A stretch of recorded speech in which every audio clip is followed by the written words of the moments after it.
Šodien es vēlos mazliet vairāk pastāstīt par zelta sviestu. Recepti varat redzēt iepriekšējos manos video, kā to gatavot.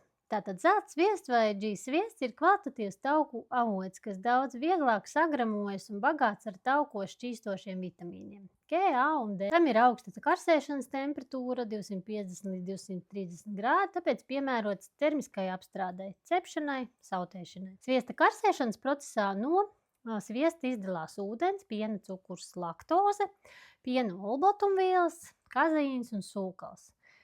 Un tāpēc daudz cilvēku ar laktozes nepanesamību šo produktu var ikdienā lietot. Ajurvēdā G sviests tiek uzskatīts par produktu, kas veicina gremošanu, palīdz uzsūkties uzturvielām, nomierina kuņģa zarnu traktu. Tiek izmantots daudzos ārstniecības preparātos. G sviests ir bagāts ar veselīgām taukskābēm. Tas satur piesātinātās taukskābes, kas dod mums enerģiju, īsām un vidējām ķēdes taukskābēm, kas vieglāk sagramojās, un butirātu, kas labvēlīgi ietekmē zarnu veselību.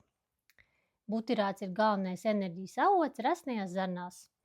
Šūnām, kas palīdz uzturēt veselīgu zarnu traktu, tātad gļotādu, stiprināt zarnu aizsargu barjeru, tas var palīdzēt mazināt iekaisumu procesus, uzlabot barības vielu uzsūkšanos, līdzsvarot zarnu mikrobiomu, mazina hroniskus iekaisumus.